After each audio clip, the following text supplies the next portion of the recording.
வணக்கம். உலகின் மிக பழமையான 7 மொழிகள் என்ற அட்டவணையில் 4 மொழிகள் இன்றியமையாத மொழிகளாக இடம்பெற்றிருக்கும். கிரேக்கம், சீன மொழி, சமஸ்கிருதம், தமிழ். இந்த 4 மொழிகளும் உலகின் மிக பழமையான 7 மொழிகள் என்கின்ற அட்டவணையில் இன்றியமையாத மொழிகளாக இடம்பெற்றிருக்கும். அதில் ஒன்றுதான் நம்முடைய தாய்மொழியான தமிழ் மொழியும். இந்த மொழிக்கு தமிழ் என்கின்ற பெயர் எப்படி ஏற்பட்டிருக்கணும், இதனுடைய பின்னணி என்னவாக இருக்கும் என்று சில ஆய்வாளர்கள் அறிய முற்படுகின்றார்கள்.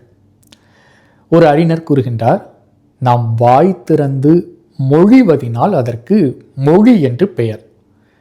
தம் மொழி அது தமிழியாக மாறி பிறகு தமிழ் என்கின்ற பெயர் ஏற்பட்டிருக்கலாம் என்று கூறுகின்றார்.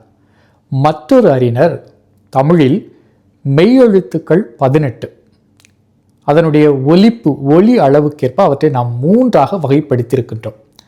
வல்லினம், மெல்லினம், இடையினம் என்று. இந்த 3 ஒலி அளவுகளிலிருந்து ஒவ்வொரு எழுத்துக்களாக எடுத்து த, மி, இழ், தமிழ் என்கின்ற பெயர் கொடுக்கப்பட்டிருக்கலாம் என்று ஒரு அறிஞர் கூறுகின்றார். இவ்வாறு பல அறிஞர்கள் தமிழ் என்கின்ற பெயர் எவ்வாறு ஏற்பட்டிருக்கலாம் என்பதை அறிய முற்படுகின்றார்கள். இதெல்லாம் ஒரு பக்கம் இருக்கட்டும். தமிழ் என்கின்ற இந்த பெயர் எந்த காலகட்டத்தில் ஏற்பட்டிருக்கணும்? இப்போ கன்னட மொழி என்று நாம் கூறுகின்றோம். கன்னட மக்கள் தாங்கள் பேசுகின்ற மொழிக்கு கன்னடம் என்று பெயரிட்டிருக்கிறார்கள்.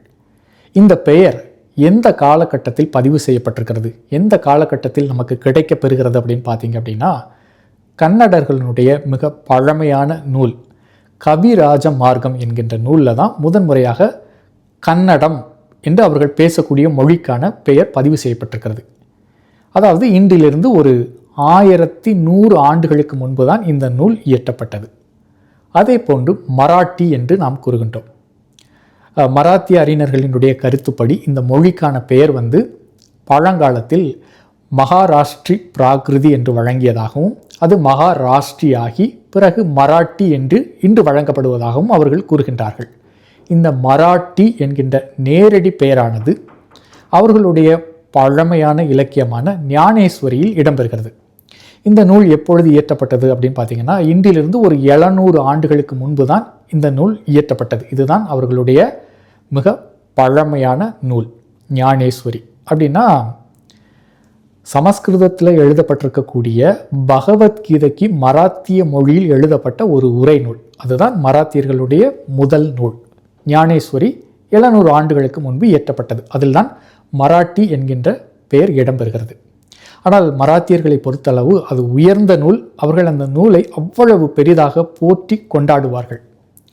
அவர்களை காட்டிலும் 700 ஆண்டுகள் அல்ல, 1500 ஆண்டுகள் அல்ல, 2000 ஆண்டுகள் அல்ல, அதற்கும் முற்பட்டு 2500 ஆண்டுகளுக்கும் முன்னதாகவே நம்மிடம் பழமையான நூல்கள் உண்டாயிருந்தன, இன்றும் நமக்கு கிடைக்கின்றன. ஆனால் தமிழர்களாகிய நமக்குத்தான் அவற்றினுடைய மதிப்பு தெரியவில்லை. எப்படி ஒரு மராத்தியருக்கு ஒரு 700 ஆண்டுகளுக்கு முன்பு கிடைத்த அந்த ஞானேஸ்வரி உயர்வான நூலாக போற்றப்படுகிறதோ, நம்மிடம் 2500 ஆண்டுகளுக்கு முன்பே இலக்கியங்கள் பெருகி கிடைக்கின்றன. ஆனால் அவற்றை குறித்த எந்த ஒரு மதிப்பும் பலருக்கு தெரியாமல் தான் இருக்கின்றன. இது ஒரு வருந்தத்தக்க செய்தி. அதே போன்று சமஸ்கிருதம் என்று நாம் இன்று கூறுகின்றோம். இந்த மொழிக்கான பெயரை பழங்காலத்தில் நம்முடைய தமிழர்கள் சமஸ்கிருதம் என்று நேரடியான பெயரை அவர்கள் கூறவில்லை. மாறாக வடமொழி, ஆரியம் என்ற பெயரால் அழைத்திருக்கிறார்கள். அதாவது வடக்கிருந்த வந்த மொழி, அது வடமொழி என்ற பெயராலும் ஆரியம் என்று 2 பெயர்களால் அழைத்திருக்கின்றார்கள். தமிழ் என்கின்ற சொல்லாடலுக்கு வருவோம். தமிழ் என்கின்ற நேரடி சொல்லானது 2500 ஆண்டுகளுக்கு முன்பே நம்முடைய மூதாதையர்களால் பதிவு செய்யப்பட்டு ஆவணப்படுத்தப்பட்டிருக்கிறது. பெரும்பாலான வரலாற்று ஆய்வாளர்கள் தமிழ் இலக்கியத்தினுடைய காலத்தை 2300 ஆண்டுகள் என்று வரையறை செய்வார்கள். அதாவது அசோகருடைய காலத்திலிருந்து தான் நமக்கும் நம்முடைய இலக்கியங்கள் வெளிப்பட தோன்றின என்று கூறுவார்கள். ஆனால் நீங்கள் நம்முடைய பழந்தமிழ் இலக்கியத்தை பயின்று பார்த்தா ஒன்று விளங்கும். மௌரியர்களை பற்றி குறிப்பு தருகின்றது. மௌரியர்களுக்கு முன்பு உண்டாயிருந்த நந்தர்களை பற்றியும் நம்முடைய பழந்தமிழ் இலக்கியங்கள் குறிப்புகளை ஏராளமாக தருகின்றன. தமிழ் என்கின்ற நேரடி சொல்லானது, நம்முடைய மொழிக்கான அந்த பெயரானது பல இடங்களில் பயன்படுத்தப்பட்டிருக்கிறது. ஒரு சில சான்றுகளை நான் உங்களோடு பகிர்ந்து கொள்கின்றேன். தமிழ் கெழு மூவர் அப்படின்னு அகநானூற்றில் ஒரு தொடர் வருகிறது. அதே போன்று மிகைப்பட தன் தமிழ் செறித்து அப்படின்னு 10 ஒரு தொடர் வருகிறது. தமிழ் அகப்படுத்த இமிழ் இசை முரசின் அப்படின்னு அகநானூற்றிலையும் ஒரு தொடர் வருகிறது. இன்னொரு சுவையான நிகழ்வை கூறி அந்த தொடரை நான் உங்களோடு அறிமுகப்படுத்த விரும்புகின்றேன். எனக்கு மிக விருப்பமான ஒரு நிகழ்வு. ஒரு சேர மன்னன், சேரமான் தகடூர் எறிந்த பெருஞ்சேரல் இரும்பொறை என்கின்ற ஒரு சேர மன்னன். அவனை காண்பதற்கு மோசிகீரனார் என்கின்ற புலவர் செல்கின்றார். பயண களைப்பு மிகுதியால் அவனுடைய அரண்மனையில் இருந்த முரசு கட்டிலின் மீது ஏறி உறங்கி விடுகின்றார்.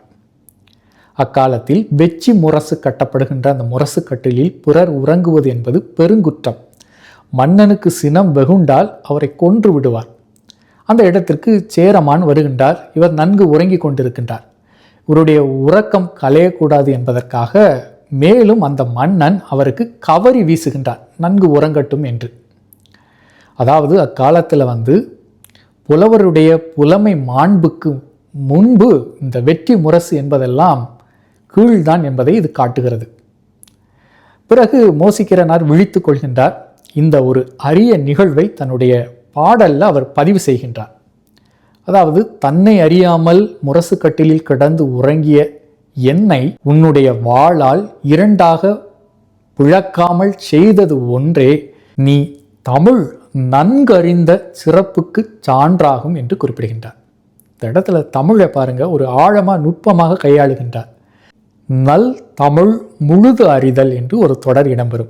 அக்காலகட்டத்தில் தமிழ் என்பது மிகவும் மேன்மைக்குரிய ஒன்றாக இருந்திருக்கிறது. இந்த தமிழ் என்கின்ற நேரடி சொல்லானது நம்முடைய பழந்தமிழ் இலக்கியங்களில் நிறைய இடங்களில் பயன்படுத்தப்பட்டிருக்கிறது. 2500 ஆண்டுகளுக்கு முன்பே பதிவு செய்யப்பட்டிருக்கிறது, ஆவணப்படுத்தப்பட்டிருக்கிறது.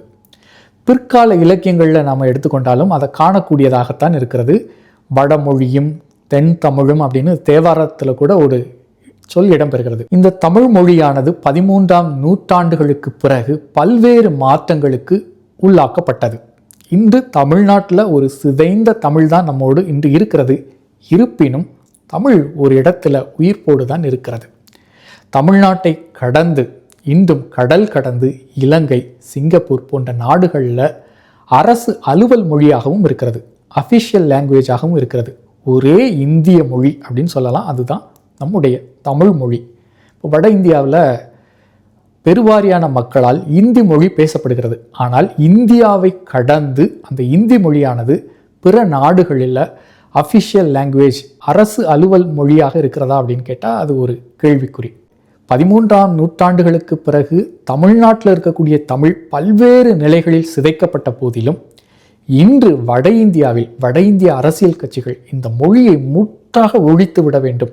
ஏற்கனவே தமிழ் ஆங்கிலம் இன்னும் பிற மொழிகளால் கலந்து கிடப்பதை இந்தி என்கின்ற ஒரு மொழியை கொண்டு திணித்து இந்த மொழியை இல்லாது ஒழித்து விட வேண்டும் என்றும் பலர் செயல்பட்டு கொண்டு இருக்கின்றார்கள்.